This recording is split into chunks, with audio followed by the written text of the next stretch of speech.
मोटे तौर पर जम्मू कश्मीर के हर इलाके में मैं गया था। पुंछ राजौरी नहीं आ सका था, इसलिए हम और चीफ सेक्रेटरी साहब और हमारे प्रशासन के अनेक वरिष्ठ अधिकारी हैं। मौके पर आकर के हमने अपनी आंखों से देखा है और उस दर्द को हमने महसूस किया है। जैसा मैंने पहले भी कहा कि मौत का कोई मुआवजा नहीं होता है, लेकिन अधिकतम आर्थिक सहायता जिन्होंने अपने परिजन खोए हैं उनको जितनी दी जा सकती थी वो सबको दे दी गई है। जो घायल थे उनको भी अनुमन्य सहायता राशि प्रदान कर दी गई है।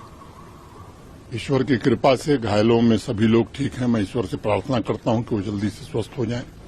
एक बड़ा फैसला हम लोगों ने किया है कि जो भी पाकिस्तान की बमबारी में शहीद हुए हैं जम्मू कश्मीर के नागरिक, उनके नेक्स्ट ऑफ किन, उनके एक परिजन को सरकारी नौकरी अविलंब हम देंगे। बंकर की जरूरत है। अभी डिस्ट्रिक्ट एडमिनिस्ट्रेशन ने एक प्रेजेंटेशन किया है, उसको भी एसआरई सिक्योरिटी रिलेटेड एक्सपेंडिचर के तहत अब जरूरतें ज्यादा महसूस हो रही हैं तो उस काम को भी प्राथमिकता पर लिया जाएगा। अनेक लोगों के घर तबाह हुए हैं, व्यावसायिक प्रतिष्ठान तबाह हुए हैं। भारत सरकार की ओर से पूरा आश्वासन है ऐसे लोगों को रिहेबिलिटेट करने के लिए एक कॉम्प्रिहेंसिव प्लान जम्मू कश्मीर प्रशासन बनाएगा।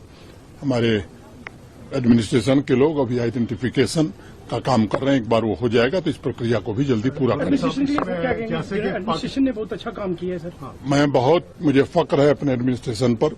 एक तो राजकुमार थापा जैसे बहादुर अधिकारी ने शहादत दी लोगों की मदद करने में, और नीचे से लेकर के ऊपर तक के सभी अधिकारी, मैं समझता हूं कि अपनी जान की परवाह किए बिना अवाम की खिदमत में सदैव डटे रहे। Head Jammu Kashmir as a governor पहले भी 2-3 जगह कहा कि जो ऑपरेशन सिंदूर हुआ, वाकया जो पाकिस्तान ने एक ब्रूटल एक्ट किया था हमारे पहलगाम में, हमारे इनोसेंट लोग 26 लोगों को शहीद किया, उसके बाद ये वाकया एक बाजानिब था हिंदुस्तान की आर्मी की तरफ से कि पाकिस्तान को सबक सिखाया जाए और सबक सिखा भी दिया गया। जैसा 22 अप्रैल की घटना के बाद ही जो बैसरन घाटी में पहलगाम में हुई थी, भारत के माननीय प्रधानमंत्री जी ने कहा था कि आतंकवादियों और उनके आकाओं को ऐसा सबक मिलेगा जैसा वो सपने में नहीं सोचे होंगे।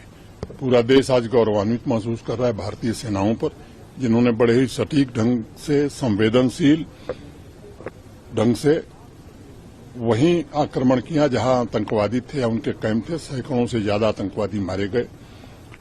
हमने, भारत की सेना ने आतंकवादियों को निशाना बनाया था, पाकिस्तान ने उसे अपने ऊपर आक्रमण मान करके निर्दोष नागरिकों को, धार्मिक प्रतिष्ठानों को, चाहे वो गुरुद्वारा हो, मंदिर हो, मस्जिद हो, ताकि समाज में विभेद पैदा हो, इस घृणित स्तर पर वो उतर आया, हमारे मिलिट्री इंस्टॉलेशंस पर उतर आया। तब भारत की सेनाओं ने जो जवाब दिया, पाकिस्तान को ये बात समझ में आ गई कि पाकिस्तान का कोई ऐसा मिलिट्री एस्टेब्लिशमेंट नहीं है जो भारतीय सेना के जद में नहीं है। फिर 3 दिन में ही वो घुटने पर आ गया, दुनिया भर में जाकर के रोना धोना शुरू किया कि भाई अब बचाइए। भारत कभी भी युद्ध का समर्थक नहीं रहा है। हमारा जो लक्ष्य था उस लक्ष्य को हमने प्राप्त किया है और मुझे लगता है कि पाकिस्तान को भी अभी याद होगा, क्योंकि अब की बार अगर उसने आतंकवादी हमला किया तो मुझे लगता है कि सबक इससे भी कड़ा और ज्यादा हो।